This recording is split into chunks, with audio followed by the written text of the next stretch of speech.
Is of doing బిజినెస్కి సంబంధించి ఆంధ్రప్రదేశ్ రాష్ట్ర ప్రభుత్వం ఏ రకంగా తెలంగాణ వెబ్సైట్లలో ఉన్నటువంటి వివిధ అంశాలని ఏ రకంగా కాపీ చేసిందో నిన్న వారు చాలా స్పష్టంగా ఆధారాలతో సహా కేంద్ర మంత్రి గారికి లేఖ రాస్తూ వివరించడం జరిగింది. మీరు రాసిందే రాసావా, మీరు రాసింది కాకుండా రాసావా అనేది మీకు ఎలా తెలుస్తుంది? మేము ఏం రాసామో, మేము ఏం అప్లోడ్ చేసామో మీరు హ్యాక్ చేస్తేనే కానీ తెలియదు.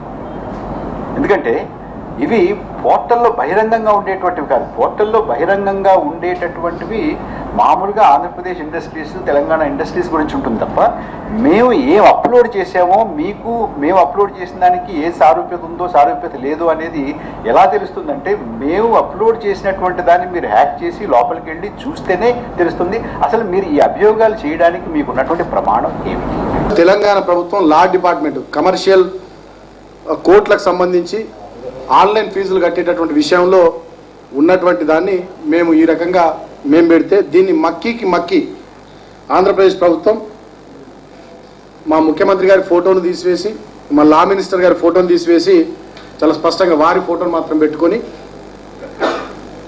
కాపీ కొడుతూ వారు సమర్పించినటువంటి విషయాన్ని ఈ సందర్భంగా మీకు గుర్తు చేస్తూ ఉన్నా. మేము ఇప్పటికీ మా పోర్టల్లో 9,000 ట్రాన్సాక్షన్స్ చేశాం. మీ పోర్టల్లో మీరు ఎన్ని ట్రాన్సాక్షన్స్ చేశారు? ఒక్క ట్రాన్సాక్షన్ కూడా చేయలేదు. ఎందుకు చేయలేదనంటే ఇవాళకి కూడా మీ పోర్టల్లో ఉన్నటువంటి payment gateway is a dummy.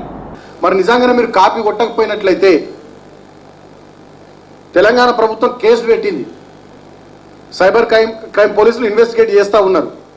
మరి మీ సాఫ్ట్వేర్ డెవలపర్లకు కానీ అదేవిధంగా మీ అధికారులకు కానీ తెలంగాణ అధికారులు చేసేటటువంటి ఫోన్లకు స్పందించొద్దని, తెలంగాణ అధికారులు చేసేటటువంటి విచారణకు సహకరించొద్దని మీ ప్రభుత్వం ఎందుకు డైరెక్షన్స్ ఇస్తూ ఉంది?